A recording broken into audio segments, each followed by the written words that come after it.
মারা যাইবা তোমার সন্তান তোমাকে ওই ঘরের ভিতর রাখবে না। তুমি টাইস বানায় করবা না, ওই টাইসের ভিতর তোমার সন্তান তোমাকে রাখবে না। পিড়ি গাছের এই পিড়িতের ভিতর তোমাকে রাখবে না। সুন্দর সুন্দর কোটা আছে ওই কোটার ভিতর তোমাকে রাখবে না। যদি জিজ্ঞাসা করা হয় এটা কি তোমার বাবা তো তোমাকে কত মহব্বত করতো, এই সমস্ত এই জন্য তোমার বাবার ধানের পরিশ্রম, তোমার বাবা কত কষ্ট করিয়া এই ঘরকে সুন্দর করেছে। তোমার বাবাকে কবরের মধ্যে রাখিও না, তোমার বাবাকে ঘরের ভিতরে রাখিয়া দাও।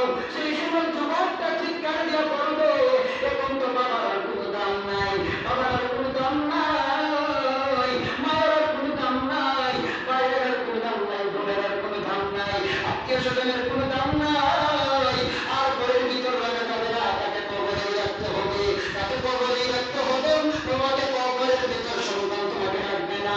সন্তান ডাকতে বলবো ভাই, সন্তান ডাকতে তোমার নাতিকে বলবো নাতি, তোমার সন্তান তোমার নাতিকে ডাকতে বলবো ছেলে। মসজিদের মধ্যে যাও, মসজিদ থেকে পালকিরা আমার বাড়ির মধ্যে আনো। তোমার সন্তান সেই সময় তোমার নাতিদেরকে বলবো, ওইটা নাতিকে বলবো ছেলে, না হয় ভাইকে বলবো ভাই যাও তুমি তাড়াতাড়ি কবর খনন করার জন্য যাও, কবর খনন করার জন্য যাও। সেই সময় তোমার সন্তান তাড়াতাড়ি তোমার জন্য কবরটা খনন করে দিয়ে তোমার জন্য মসজিদের পার্কে আনা হবে। মসজিদের মধ্যে মুয়াজ্জিন সাহেবকে বলো মিনারের মধ্যে বলার জন্য তোমার দুনিয়া থেকে বিদায় নিয়ে গেছে। বাজারের মধ্যে যাও, লাউডের বাজারের মধ্যে গিয়ে দেখো আমার কাপড়ের কবরের জন্য আনো। লাউডের বাজার তোমার কাপড় আনা হয়ে গেছে, ওই কাপড় আনা হলো তোমার বাড়ির মধ্যে। কাউকে বলা হলো যাও তাড়াতাড়ি করে পাতা দিয়ে তোমরা গরম পানি করো, ওই পানিগুলো করবো একমাত্র তোমারই জন্য, তোমারই জন্য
পরিবারের জানে, বলেন বলেন জানে ওই কবরের মধ্যে কি হইতেছে? কবরের মধ্যে শান্তি হইতেছে না অশান্তি হইতেছে? ওই কবরের মধ্যে জান্নাতি না জাহান্নাম কেউ বলতে পারবে না, কেউ বলতে পারবে না। এবার কবরের মধ্যে যাওয়ার পর আমরা সবাই জানি ওই কবরের মধ্যে যাওয়ার পরে তিনটা সওয়াল হয়, তিনটা সওয়াল হয়। এক নম্বর হলো তাওহীদের পরিচয় দাও, দুই নম্বর হলো তাওহীদের পরিচয় দাও, তিন নম্বর হলো রিসালাতের পরিচয় দাও। এক নম্বর হলো তাওহীদের পরিচয় কি? ফেরেশতা আসার পর তোমাকে বলবে আসসালামু আলাইকা ইয়া আবদুল্লাহ, হে আল্লাহর বান্দা, এবার তুমি ঘুম থেকে জাগ্রত হও, ঘুম থেকে জাগ্রত হইয়া তোমার প্রশ্নের উত্তর দাও। তখন ফেরেশতা জিজ্ঞাসা করবে, হে আল্লাহর বান্দা, হে আল্লাহর বান্দি, বলো বলো তোমার রব্বুকা, তোমার রবটা কে? তোমার রবটা কে? এবার দ্বিতীয় প্রশ্ন করবো, বলো আমার দিনুকা, তোমার ধর্মের পরিচয় দাও। তৃতীয়বার বলবো তোমার নবীর পরিচয় দাও।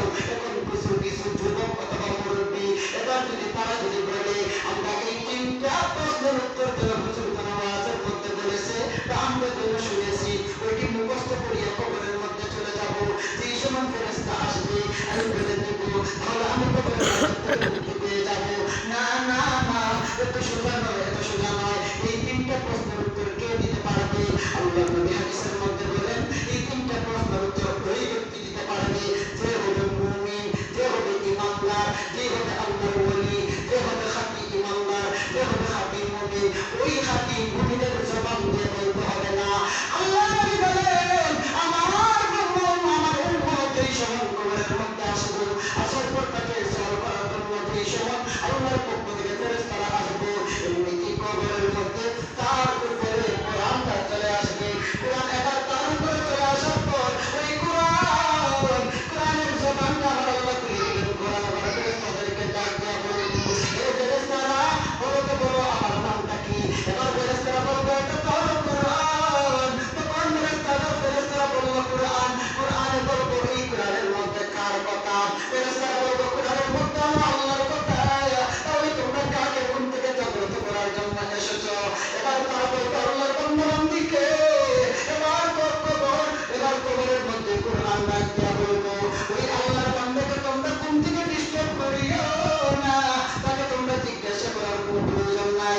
ওই কোরআনের সাথে সে আমার সম্পর্ক ছিল, যদিও সে আলেম নয়, যদিও সে হাফেজ নয়, যদিও সে মুহাদ্দিস মুফতি মুহাদ্দিস আলেম নয়, কিন্তু সে কোরআন পড়তো, সে নামাজ পড়তো, সে হক পথে চলতো, সে হালাল করতো, হারাম থেকে বেঁচে চলতো। সে কোনোদিন আল্লাহর ব্যাপারটা আচরণ করে নাই, নবীর বিরুদ্ধে আচরণ করে নাই। সুতরাং তোমরা যদি কোনো প্রশ্ন করতে হয় তাহলে আমি কোরআনকে করো, আমি কোরআনে তার প্রশ্নের উত্তরটা দিয়ে দিব। এমনি ফেরেশতারা অবাক হয়ে যাইল। এবার তারা আল্লাহর কাছে গিয়ে ডাক দেয়া বলবে, ও দয়ার মালিক, আমাকে কার কাছে পাঠিয়ে দিলে, আমাদেরকে কার কাছে পাঠিয়ে দিলে গো আল্লাহ? বরং দেখি করো না, আপনার বান্দাকে আমরা তো ঘুম থেকে জাগ্রত করতেই পারলাম না, কারণ আপনার কালামে আমাদের উত্তরটা দিয়ে দিল। আল্লাহ আমরা কার কাছে গেলাম? আমার আল্লাহ বলেন ফেরেশতারা রে, আমার বান্দাকে তোরা আর ডিস্টার্ব করিস না। আমার বান্দা দুনিয়ার মধ্যে থাকার পরে থাকার সময় আমি আল্লাহ রাব্বুল আলামিন করেছে আমার বন্ধুর সুন্নাত মানছে, আমার বন্ধুর কথা মতো সে দুনিয়ার মধ্যে চলে আসছে। আমার বান্দার কবরের ভিতরে তোরা ওই কাফন বানাচ্ছে লাগা কবরের মধ্যে এসেছে, ওই কাফনের পরিবর্তিতে আমার বান্দার গায়ে তোরা জান্নাতি পোশাক লাগাইয়া দাও।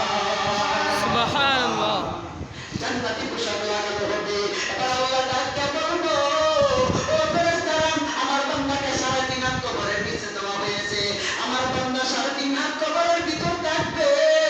এটা হতে পারে না। আমার বান্দার চোখটা দেখ, তোরা এই চোখ দিয়ে আমার বান্দার যত দূর তার এই চোখের পাওয়ার চাইবে, যত দূর পর্যন্ত সে দেখবে, এত দূর পর্যন্ত তার কবরটাকে প্রশস্ত করিয়া দাও, প্রশস্ত করিয়া দাও। হয়ে গেল দুইটা। 3 নম্বরে আমার আল্লাহ ডাকতে বলেন, ও ফেরেশতারা আমার বান্দাকে শুধু খালি প্রশস্ত হবে না, আমার বান্দার কবরটা তোরা জান্নাতের মধ্যে সম্পর্ক করিয়া দাও। আমার বান্দার জান্নাতের মধ্যে সম্পর্ক করিয়া দাও। আমার বান্দা সেই কবরের মধ্যে তাকিয়া তাকিয়া জান্নাতের উপভোগ করবে। কিয়ামত পর্যন্ত কতদিন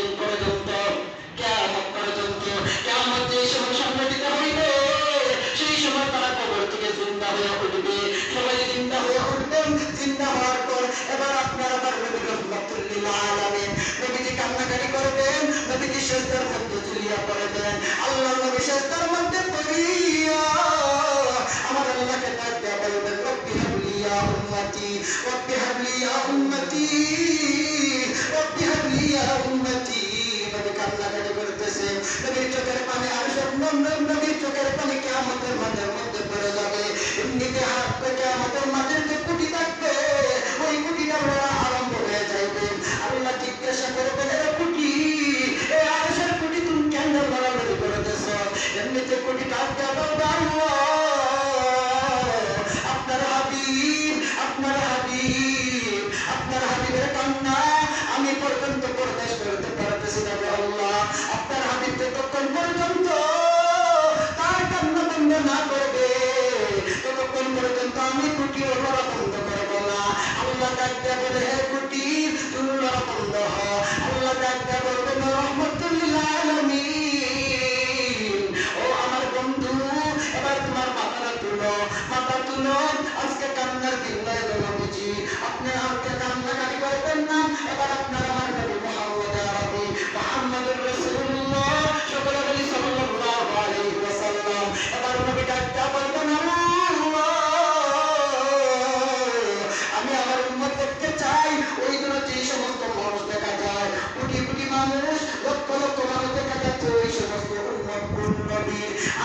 আমি নবীর উম্মত কই? এরা তো দেখা যায় ভাই মূসার উম্মত, এরা তো দেখা যায় ভাই আদমের উম্মত, এরা তো দেখা যায় ভাই ঈসার উম্মত, এরা তো দেখা যায় সে অন্যান্য নবীদের উম্মত। তাহলে আমার উম্মতের সংখ্যা কি কম হবে? আমার উম্মতের সংখ্যা কি কম হবে? আল্লাহর পয়গম্বর আপনি যেন এই সমস্ত উম্মতগুলো দেখতেছেন, ওই সমস্ত উম্মতগুলো মূসার নয়, ঈসার উম্মত নয়, ইদ্রিসের উম্মত নয়, জাকারিয়ার উম্মত নয়, ওই সমস্ত উম্মত হলো আপনার। দিলে বলেন সুবহানাল্লাহ। তার নবী আমার ডাকতে বলেন, আল্লাহ